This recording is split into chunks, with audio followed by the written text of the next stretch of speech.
My son pushed me off the porch for not giving him my pension he never expected to fall into the abyss I created. I remember the weight of that morning as clearly as I remember the weight of the pension envelope in my hand. It felt thin, almost soft, but it carried every piece of independence I had left. I stepped onto the porch slowly, steadying myself on the railing, willing my hip to cooperate. The air was cold enough to sting my eyes, but not cold enough to explain the ache in my bones. I had barely made it down the 2 steps when Rowan filled the doorway like a barricade. He leaned his arm against the frame, tapping his fingers impatiently, eyes narrowed at the envelope instead of at me. "Give it here," he said, his voice clipped, as if I were a stranger trying to sell him something he did not want. "I do not have all day to listen to you complain." I tightened my grip on the envelope. "Rowan, I need some of it for my medication. The doctor said I must." He let out a hollow laugh, an echo of the boy he once was, not the man he had become. That laugh had always belonged to the boy he used to be, not the man standing in front of me now. Before I could finish, Alyssa stepped behind him, adjusting her robe like she had been inconvenienced by the effort of getting dressed. She scanned me from head to toe, her mouth curling into a familiar smirk. "Medication? For what?" she asked. "You have lived long enough, Eleonora. The longer you hang around, the more this house pays for it." Hartley was chewing something, always chewing something, and leaned against the wall beside them with the energy of a child who had absorbed every piece of cruelty handed to him. He lifted his chin and said through a mouthful, "Grandma, you're basically dead weight." I do not know why that line hurt more than the others. Perhaps because he was young enough to still learn kindness, yet old enough to choose not to. I felt a tremble rise up my sleeve and disappear into the envelope. "I will not sign everything over," I said. "I cannot give you the whole thing. I need part of it for my medicine." Rowan's jaw tightened. He stepped forward, close enough for me to see the flecks of irritation in his eyes. "You do not get to say no," he said. "Not anymore." The porch railing pressed against my back. I could feel the last inch of space behind me, the edge of the step, the edge of safety, the edge of his patience. And somewhere in the first few hundred words of this story, before the real fall even happened, I want to tell you something quietly but clearly. If you feel justice deserves celebration, smash that hype button. Let us keep stories like this alive, echoing far, far away. Your support helps us bring understanding and love to those who deserve it. Thank you so much. Keep listening." Rowan lifted his hand, not in threat but in dismissal, and for some reason that gesture frightened me more than a raised fist would have. A raised fist implies emotion, a dismissal implies nothing. "Move," he said. "Stop wasting my time." "I will not sign it," I whispered. It came out softer than I intended, but it was the truest thing I had said in months. His expression hardened into something cold and familiar. He gave me a quick shove, sharp, careless, the kind of shove people give to doors that do not open fast enough. But my body was not a door. My body was old and brittle and tired. My foot slid off the top step of the porch. My arms flailed once, reaching for something, air, balance, but nothing came. I felt myself falling, and then I felt the boards of the porch come up fast, knocking the breath out of my lungs. My head struck the bottom step with a blunt crack, loud enough for me to hear over the roaring in my ears. A hot, sharp pain shot through my left hip, radiating down my leg like fire pushed through a narrow pipe. I lay curled on the cold boards, unable to move, barely able to breathe. Rowan stared down at me, not with shock or regret or even annoyance, just a calculating emptiness. "You know," he said calmly, as if discussing the weather. "If you had fallen and died, at least I would get the house and the pension immediately." Alyssa folded her arms. "Accidents happen," she said. Hartley shrugged, still chewing. "Grandma always falls. Maybe this time she will stay down." The three of them stepped past me, over me, around me, as if I were a spilled bag of groceries. The door closed. Not slammed, not shoved, just closed. A soft click. That sound hurt almost as much as the fall. I tried to move my leg and could not. Pain climbed up my spine like a slow, determined animal. My eyes filled, but I refused to cry until I could no longer hold the tears back. They slid into my hairline, warm against the cold wood. I could hear my own breathing, ragged and uneven. I could hear the distant hum of traffic. I could hear the silence from inside my own home, the silence of people who wished I were no longer alive. I thought, briefly, of trying to crawl, but my hip screamed at even the thought of shifting. The porch felt larger than it ever had, too wide for me to pull myself across, too long for anyone to notice me unless they happened to look this way.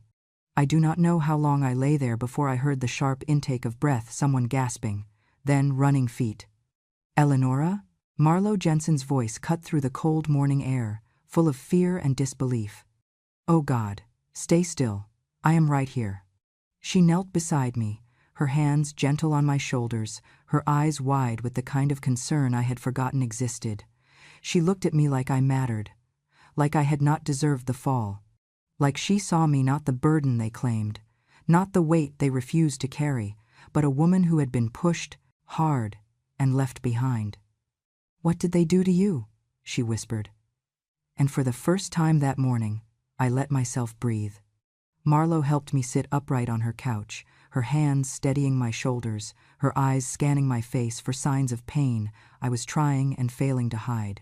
The warmth of her living room felt foreign, almost intrusive, after years of shrinking myself inside a house that was legally mine, but spiritually theirs. She brought me a glass of water, set it on the coffee table, and hovered nearby as if she sensed I might fall again even while sitting. I kept my gaze on my trembling hands because it was easier than meeting her pity. But pain has a way of unlocking doors you have kept sealed for years, and as I sat there, sore and shaken, I felt memories pushing up, one after another, demanding to be acknowledged. Cruelty like Rowan's does not begin on the morning a son pushes his mother off a porch. It grows, unnoticed, over years, fed by entitlement, watered by resentment, and protected by the silence of the person absorbing it. I had been silent for too long. I remember Rowan at 17, taller than me already, full of restless energy and a kind of rage he thought was ambition. He wanted to buy a pair of shoes all the boys at school wore $250 for, something he would stain, scuff, or forget within months. We did not have that kind of money then. His father was still alive but already sick, working fewer hours, coughing more than any man his age should. Rowan decided the only solution was to sell his father's old truck. Not the truck itself, just the parts he thought he could strip and trade. I refused. That truck was one of the last things his father still felt connected to, and selling it for shoes felt like tearing pages out of a book we had not finished reading. Rowan shouted at me for an hour that day. "You ruined my youth," he screamed. "Every other mother helps their kid. You hold me back on purpose." His eyes were full of something I could not name at the time, something hot and frantic, like he believed I was personally responsible for every disappointment he had ever felt. He never forgave me for protecting that truck. He acted as if I had stolen a lifetime from him instead of a pair of overpriced sneakers. Then came the cancer, slow, vicious, unrelenting. My husband was losing weight, losing strength, losing his voice. Rowan was 20 then, old enough to understand mortality, but too angry to accept it. I remember sitting beside my husband at the hospital, brushing his thinning hair from his forehead, listening to the machines and the quiet he no longer had the strength to break. I did everything the doctors told me to. I cooked the meals he could tolerate. I sat up through the nights when he could not sleep. I held him through pain that no one should endure. After he died, Rowan walked into the house as if stepping into a crime scene. He did not hug me or ask how I was. He looked around at the empty chair, the folded blanket, the mug still on the counter, and said, "If you had taken better care of him, he would still be here." The words struck me harder than his shove would years later. You can brace for physical pain. You cannot brace for the moment your child decides to rewrite reality so he does not have to feel helpless. He carried that blame like a shield, using it whenever he wanted to silence me. If I questioned anything, he would say, "You could not even keep Dad alive. What makes you think you know what you are doing?" Alyssa came into our lives soon after. She was the kind of woman who loved order more than people. Everything in her world had to be new, efficient, unburdened by sentiment. She saw my house as cluttered, never mind that it was her husband's childhood home, filled with history he refused to value. She suggested we sell nearly everything. When she found the old jacket my husband wore every winter, the one still smelling faintly of cedar and aftershave, she held it between two fingers like it was a rag. "You keep things like this because you cannot let go," she said. "It is unhealthy. It makes the house feel suffocated." I told her it was not for sale. She looked at me with thinly veiled contempt. "You are the problem here," she said. "Living in the past makes life impossible for everyone else." She never forgot that moment, and she never forgave me for choosing a memory over her convenience. Over time, she and Rowan built a version of reality where I was not the owner of the house, but merely an occupant. They spoke as if I were intruding. "Our house," they said to friends. "Our bills. Our space." If I asked for privacy, they called me dramatic. If I asked for respect, they laughed. They wanted my pension, my signature, my compliance, but never my presence. And Hartley, poor child, absorbed every word they whispered when they thought I could not hear. Children are mirrors, they reflect the world given to them. He heard them call me a burden, and he repeated it. He heard them say I was useless, and he adopted it as fact. One night, when he was only 10, he walked past me carrying a video game console and muttered, "Useless old woman." He said it so casually that I knew it was not an insult to him, it was a description. The cruelty in that house was not a sudden storm. It was a long winter, one I had survived through stubbornness and the faint hope that Rowan would one day remember I was his mother. But as I sat in Marlowe's living room, her eyes full of worry, her hands gentle and warm, I realized something I should have understood years earlier. That house had never been my prison. I had been my own jailer, locking myself inside their bitterness, waiting for a kindness that was never coming back. Marlowe's voice broke through my thoughts. "Eleonora," she said softly, "you do not deserve any of this. None of it." And for the first time in a long time, I believed someone. Marlowe urged me to lift my arms so she could help me change out of the sweater I had worn during the fall. Every movement sent a sharp tremor down my side, but she kept her voice calm, the way nurses speak to patients even when they are frightened for them. She guided the sleeve off one arm and then the other, folding the fabric as though it mattered, as though I mattered. "Let us get you into something clean," she said, reaching for the old jacket hanging on the chair beside her. It was the jacket my husband always wore when he worked in the garage, the one Alyssa loathed. I kept it because it still felt warm in certain places, as if memory itself held heat. I had not worn it in years, but Marlowe reached for it instinctively, maybe because she saw something in my face that needed comfort rather than new fabric. She slipped one sleeve on gently, then paused. "There is a tear here," she murmured, touching the inner lining. "Did this happen today?" "No," I said softly. "It has been there a long time." She pressed the lining with her fingers, and I heard something faint paper rubbing against itself inside the jacket. She frowned, feeling around carefully. The sound came again. "Eleonora, there is something in here." My breath caught. I had never thought to check that lining. It had ripped shortly before my husband's final decline, and by then I was too consumed with caring for him to bother with mending it. The jacket had simply become a relic, a piece of him I refused to let the world clean away. Marlowe gently pulled the torn fabric apart. Inside, wrapped so tightly it might have been part of the jacket itself, was a small bundle of papers bound with an old rubber band. The band crumbled the moment she touched it, falling apart like dust. She placed the bundle in my lap. My hands trembled as I untucked the first page. The document was yellowed but intact, my husband's name printed clearly beside mine. A land deed for 10 acres in Arizona. 10 acres I had never heard of. He must have bought it long before Rowan was born, back when we still believed we would grow old together. My heart thudded once, then again. I turned the next page. Shares in a company I vaguely remembered him mentioning decades ago, long before Rowan was born. The kind of shares people bought for hope, not expectation. Yet the numbers printed beside them were far higher than anything we had ever been able to imagine owning. Underneath them lay a savings booklet, the kind banks stopped giving out years ago. The balance shocked me so deeply I stopped breathing for a moment.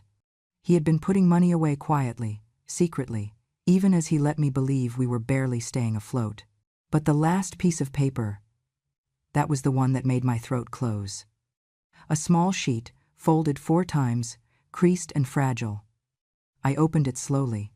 I recognized his handwriting immediately, bold, neat, the handwriting of a man who believed everything could be repaired with patience. It said only one sentence. For Eleonora. Open this when our son turns his back. I pressed the paper to my chest. My husband had seen something in Rowan long before I had allowed myself to. He had known our boy might grow into a man who could harm, who could resent, who could take without guilt. He had left these documents for me, not for us, not for Rowan, but for me. Marlowe looked at me with a sadness that felt like understanding. He left this for you, she said quietly. He wanted you to be protected. Protected. A word I had not associated with myself in years. I closed my eyes as the truth settled over me with strange, steady warmth. My husband had loved me enough to prepare for the day I would stand alone. He had read our son's heart clearly, even when I had been blinded by motherly hope. I opened my eyes and looked at Marlowe. He knew, I whispered. He knew Rowan would do something like this. She nodded.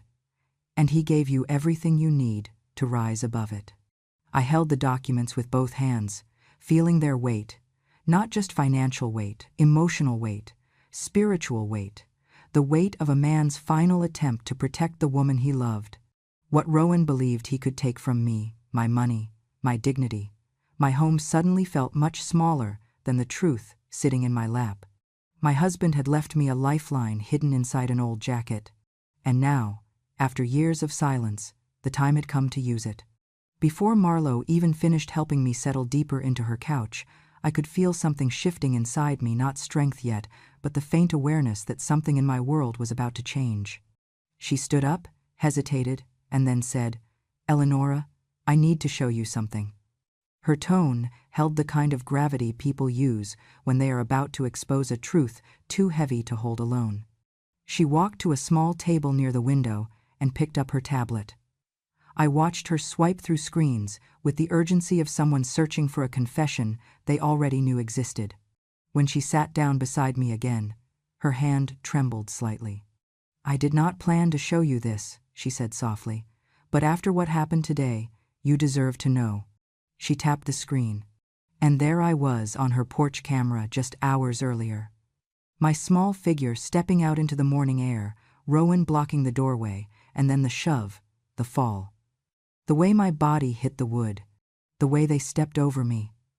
I had lived it, yet watching it felt like seeing a stranger be hurt while no one helped. It was brutal to witness myself through a lens, stripped of dignity, stripped of the silence we often hide behind. I covered my mouth with my hand. I did not cry, but something stronger than tears rose in me, a mix of disbelief, shame, and a rage I had buried for so many years I had forgotten its shape. "That," Marlowe whispered, "is proof. That is real evidence, Eleonora." I wanted to look away, but she said, "There is more." And she pressed play on another clip. A timestamp flashed. 7 days earlier. Rowan and Alyssa stood on their own porch, their voices low but not low enough. Rowan leaned against the railing, hands in his pockets, looking irritated in the way men do when plotting something they believe is practical, even righteous. "Just push her," he said. "She is old. Nobody believes old people." Those words did not hit me, they hollowed me, as if someone carved out the part of me that had hoped all of this was spontaneous cruelty, not planned malice. Alyssa's voice followed, sharper, colder. "Get the pension signed, then dump her in assisted living. She will not fight it. She barely fights anything." My jaw tightened. My fingers curled against the blanket draped over my knees. The confirmation that this was not an outburst, not frustration, not a moment of losing control, but a calculated plan. I felt something in my chest break, but not in the way things break when they are ruined. It broke in the way that frees something trapped beneath. Marlo paused the video. "Do you want to watch the rest?" "No," I whispered. "I have heard enough."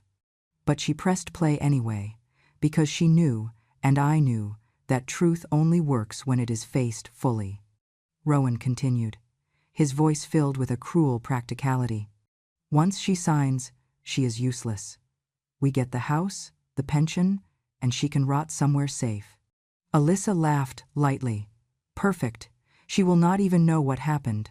Old people get confused. We just need to push her at the right moment." I felt the room tilt slightly, but it was not the pain in my hip. It was the clarity settling in, slow, sharp, undeniable. They were not impulsive. They were not angry. They were not overwhelmed. They were predators. And I was prey they believed too weak to bite back. Marlo turned to me. Her voice was gentle but firm. "Eleonora, this is elder abuse, financial coercion, physical harm, planned exploitation. This is criminal." The word criminal hung in the air between us like a new kind of oxygen, thick, heavy, almost soothing in its certainty. It gave structure to my suffering, a shape to my pain, something I could finally name. I closed my eyes, breathing in slowly, as the truth unfolded inside me.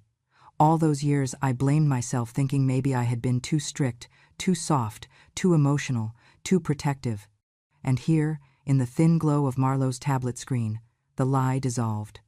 It had never been me. It had always been them. When I opened my eyes again, Marlo was watching me with concern, waiting for me to crumble. But I did not crumble. Not this time.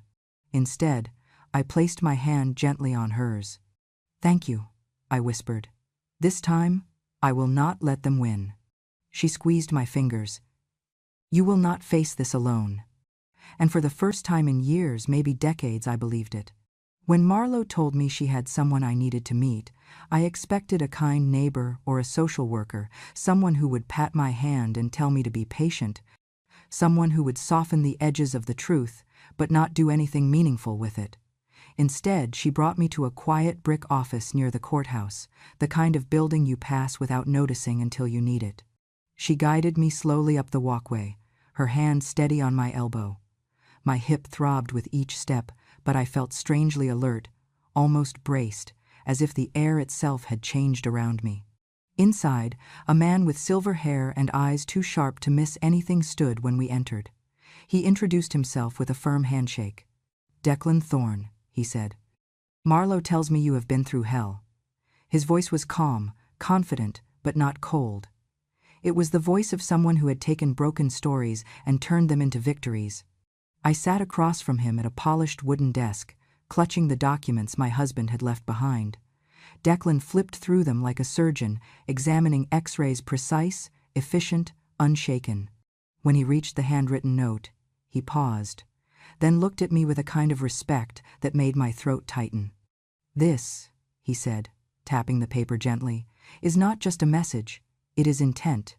Your husband knew exactly what he was doing." My eyes burned, but I refused to blink. I nodded once, letting the truth settle deeper. He set the papers down and leaned forward. "Eleonora, you have everything in your hands, not just evidence power. What your son did is criminal. What your daughter-in-law encouraged is criminal. What they planned is criminal. And now you have the documents, the video, the medical proof, the witness." His eyes locked on mine. "They are not just going to lose. They are going to lose everything." I felt something unfamiliar stir inside me. Strength not loud or dramatic, but steady, grounded. The kind of strength I had forgotten belonged to me. Declan talked me through each step, each option, each right I still had. Words like trust, protective order, asset control, and civil liability circled around me, forming a net of safety I had never expected to feel again. Marlo stayed by my side, her hands folded in her lap, watching me not with pity but pride. When the meeting ended, Declan stood and shook my hand again. "You are not powerless," he said. "They counted on your silence. But the moment you speak, they lose the foundation they built their cruelty on. I will handle the legal work. You just focus on healing." Healing. a word I had not let myself imagine. With Marlowe's help, I made the next decisions slowly but deliberately. First, I looked for a place to live that belonged only to me. Not a mansion, not a house that echoed with my husband's memories or my son's resentment, just a small apartment with enough sunlight and a door that locked from the inside and stayed locked. I found one on the third floor of a quiet building, with a view of a small park where children played and old couples walked hand in hand. The landlord was kind, gentle, patient. He helped me up the stairs during the tour and said, "We can install a railing here, if you need one." No one had offered me something like that in decades. I signed the lease with a steady hand. Next was the doctor. The fall had bruised more than bone. It had bruised something deeper, something I had kept hidden under years of enduring small cruelties. But the doctor examined my hip, ran scans, and told me the healing would be slow but certain. "You caught it early," he said. "If you rest and follow instructions, you will walk without pain again." I nodded, grateful, relieved, and ashamed that his kindness hit me harder than his diagnosis. The physical therapy sessions began soon after. At first I feared them, afraid the pain would pull me back into helplessness. But each time I lifted my leg, each time I gripped the railing, each time I breathed through the ache, I felt something rearranging inside me. I was not just rebuilding muscle, I was reclaiming my place in the world. And then, one quiet morning, as I stood in my new kitchen unpacking a set of mismatched plates Marlowe had brought over, I realized I was smiling, not politely, not out of habit. A real smile, small but true. I ran my thumb along the edge of the plate and felt that smile spread inside me like warmth. For years I believed my purpose was to hold a family together that had long stopped seeing me as part of it. I believed love meant endurance, and endurance meant silence. But in that small apartment, surrounded by things that were mine and mine alone, I understood something I should have known long ago. I had survived not because they valued me, but because I had value even when they refused to see it. Marlowe visited often, dropping off groceries, checking on me, sharing quiet evenings with tea and conversation. She never hovered, never patronized. She simply existed beside me in a way that felt safe. And every time I took a step without my cane, every time I woke without fear, every time I allowed myself to breathe without guilt, I felt a piece of my old self return, the woman I had been before motherhood hardened into sacrifice, before marriage turned into caretaking, before grief turned into loneliness. I was not done fighting, but for the first time, I was fighting for myself. Declan called me 2 days after our first meeting. His voice was calm, but charged with a quiet urgency, the kind that makes you sit up even when you are tired. "Eleonora," he said, "I am ready when you are. Everything is in place." Everything. The documents, the evidence, the years of silence I had mistaken for endurance, all of it had finally found purpose. I sat in my new apartment's small kitchen, holding the phone to my ear as sunlight pooled across the floor. For once, I did not feel like an old woman bracing for whatever blow life would deliver next. I felt like someone who had been sharpening a blade without realizing it. "Let us do it," I said. My voice did not tremble. The next morning, Marlowe insisted on driving me to Declan's office. The ride was quiet, but not strained. She glanced over a few times, as if checking whether I might change my mind. She should have known better by now. I was not turning back. Not for them. Not for a past I no longer carried. Inside Declan's office, he had everything laid out, a neat stack of forms, signatures marked, tabs placed with precision. He motioned to the first set of documents. "This," he said, "is your living trust." The words felt heavy in the air. A living trust is not just a legal structure, it is a declaration.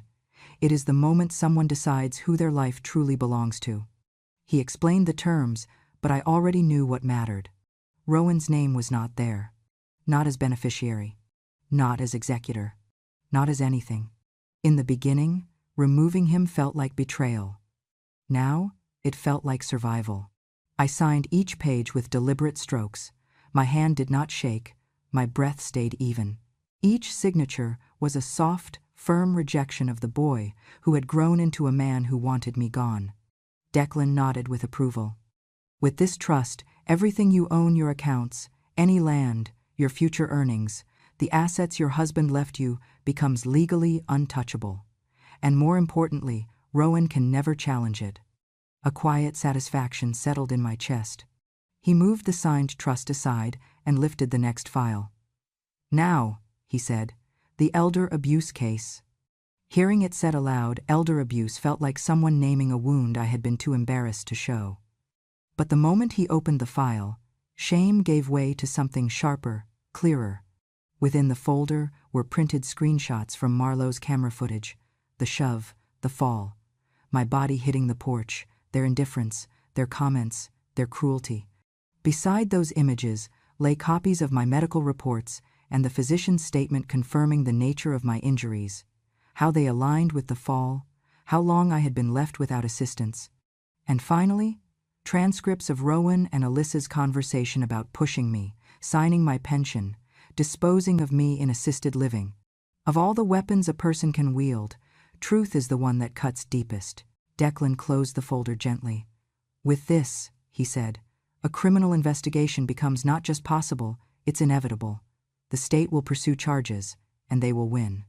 For years I believed my silence kept the peace, but in that moment I understood it had only fed the fire. He moved to the final step.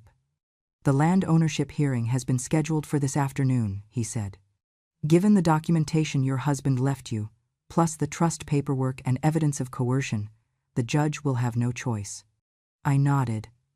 My husband's foresight had become my shield. When we arrived at the courthouse, my cane tapped steadily against the tiled floor. No part of me felt small.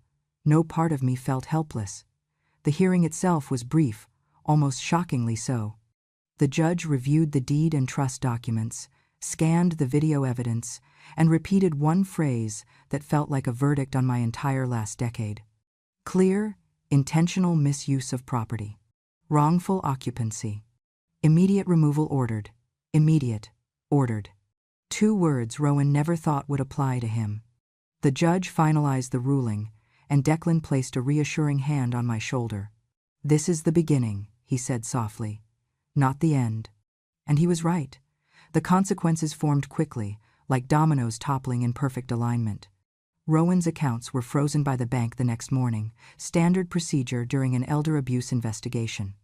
He called the financial institution furious, demanding answers, but was told he could not access a cent until the investigation finished.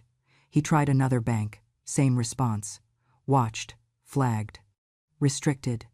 Then came the call from his workplace. Someone had forwarded the news of the investigation. No company wants to be associated with a man under criminal scrutiny for hurting his 78-year-old mother. He was dismissed within hours. The severance he expected did not come. They cited conduct unbecoming. As for Alyssa, she tried to distance herself immediately, but the recorded conversation was too damning. The authorities listed her as a cooperating conspirator. She received notice that she was being formally interviewed in connection to coercion and planned financial exploitation.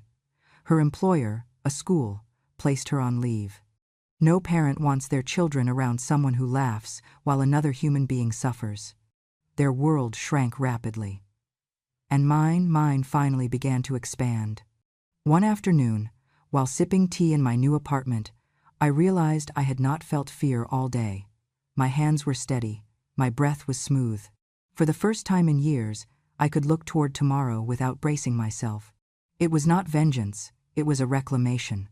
The part of me that had disappeared beneath years of enduring cruelty was standing again, fully, quietly, unmistakably present. And the most surprising thing? It felt natural, like something I had once known and finally remembered. I knew the day would come, but I did not expect it to come so quickly or so loudly. It was early morning when Declan called me. His tone was calm, almost gentle, but beneath it lay something firm and final. "Eleonora," he said, "the enforcement order has been issued. They will be there today." I nodded, even though he could not see me. My heart did not pound the way I once imagined it would. There was no fear, no trembling anticipation, only a quiet, steady acceptance. Justice has its own rhythm. Sometimes slow. Sometimes sudden. but always exact. Marlowe insisted on being with me, though I told her I did not need to go. "You should not face this alone," she said. "Even if you do not want to watch, you should know you have someone beside you." So we sat in her car, parked across the street from the house that had once been mine, though Rowan had always insisted otherwise. The police cars arrived first, 2 of them. A sheriff's vehicle followed, and behind it a county officer holding a clipboard. Rowan stepped onto the porch as if ready to challenge the sky itself. He was barefoot, disheveled, and angrier than I had ever seen him. One of the officers read from the order, voice steady, official, unshakable. "Mr. Rowan Ashwood, by directive of the county court, you are required to vacate this property today. Immediate removal enforced." Rowan blinked, furious and confused all at once. "What the hell are you talking about? This is my house." The officer did not flinch. "No, legally, it has never been your house." I watched Rowan's face twist, first disbelief, then indignation, then something like fear but uglier. "She cannot do this," he shouted. "She cannot, she is my mother. You hear me? My mother."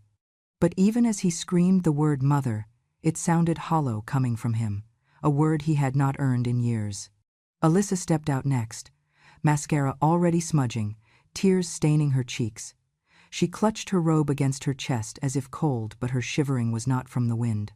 "What are we supposed to do?" she cried. "Where are we supposed to go?" The officer turned toward her, his expression sympathetic but resolute. "Anywhere," he said. "Anywhere that is not someone else's legally protected property." I felt a strange sensation in my chest, not joy, not spite, but a release, like an old rope breaking after being pulled too tight for too long. Hartley burst outside next, still in pajamas, his voice cracking with the hysteria of a child who had never known consequences. "Grandma ruined everything," he shouted across the yard. "She took everything from us." A third officer turned toward him and replied with calm authority. "Your father made his own decisions. She did not do this to him." Hartley looked blindsided, as if the world had betrayed him by refusing to confirm the version of events he had been fed. For a moment I saw the child he once was, the one who could have become kind if he had been taught how. Then he turned away and slammed the door. Inside the house, the officers supervised the removal of belongings. Rowan tried arguing with them, tried intimidating them, tried playing the victim. None of it mattered. The order was clear. The evidence was overwhelming. The law had already decided.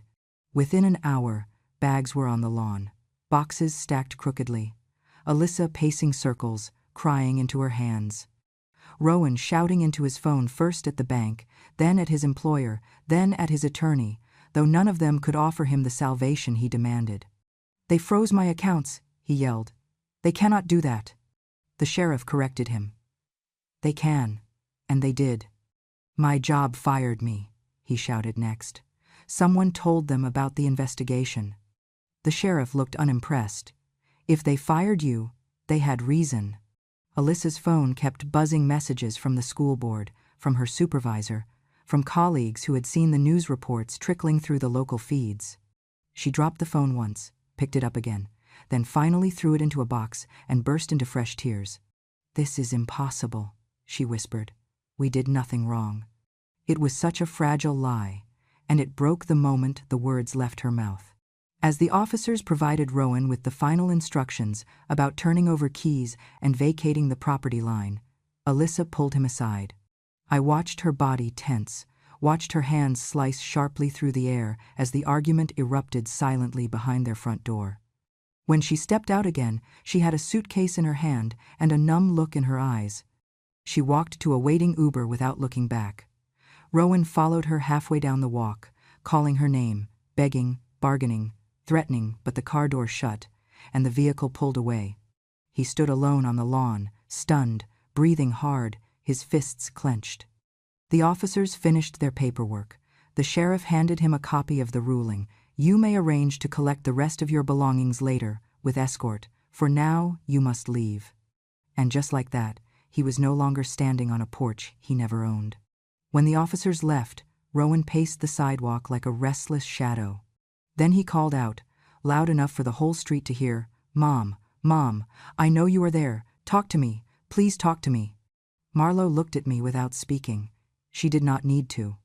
I kept my eyes forward, hands folded in my lap. I did not step out of the car.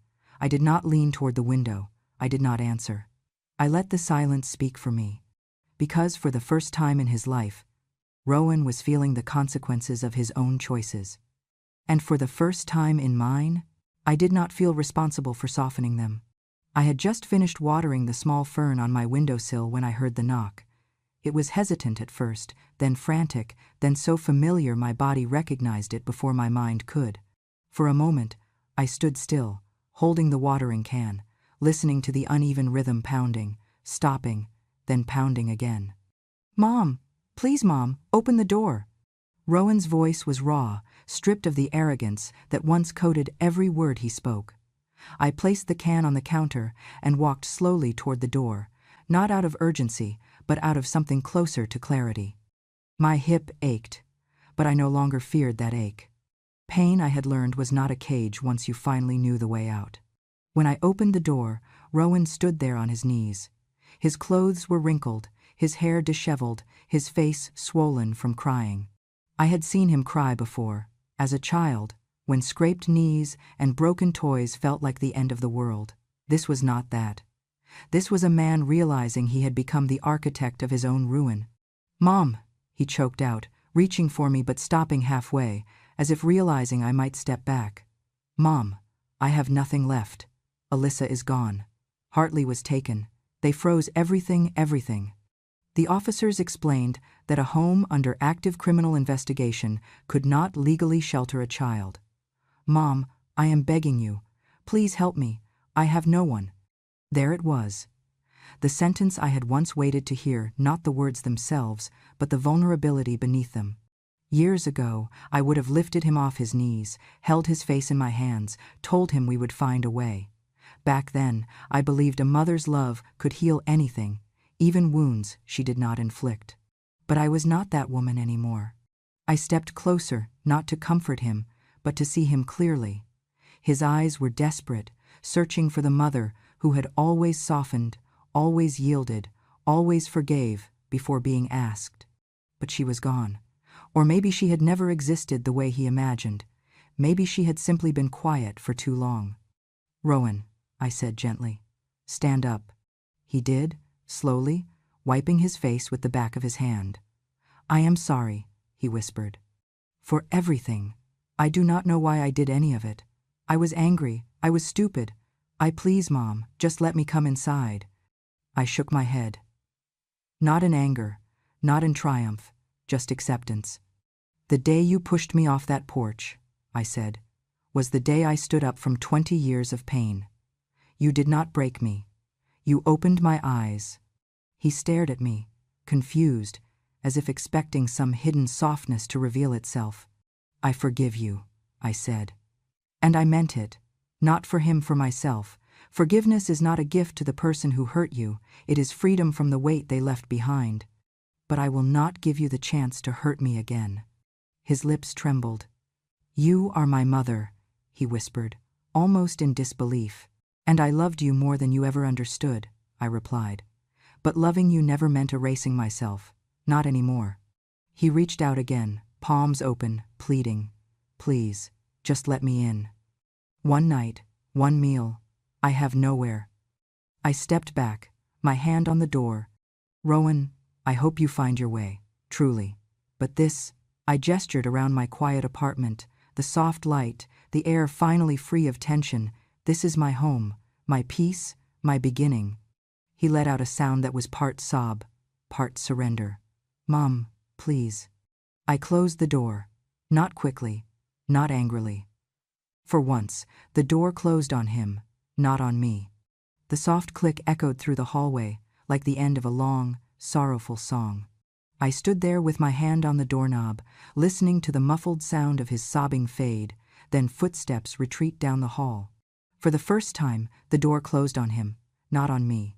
I walked back into my small living room, the one filled with plants Marlo helped me choose, with books I finally had time to read, With simple things I appreciated more than I ever appreciated the house I once fought to keep.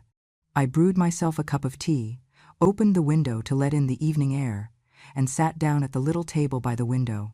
Cars passed below, children laughed somewhere in the distance, and the world moved forward with or without the people who once tried to break me. And quietly, in that new space of freedom, I whispered to myself, "This is the life you deserved all along." I was no longer someone's burden, no longer someone's scapegoat, no longer surviving. I was living finally, fully, and entirely on my own terms. There are more truths waiting here, truths I've held in silence for decades, truths that shaped me, and truths that may help someone out there feel a little less alone. So if you would like to walk with me through the next memory, if you want to hear the stories time tried to bury, then please, subscribe to Grandma True Stories. Your support keeps this old voice alive. Your kindness carries these stories farther than I ever could on my own. And together, maybe we can bring a little more understanding into a world that desperately needs it. Until the next story, sweetheart. Thank you for listening.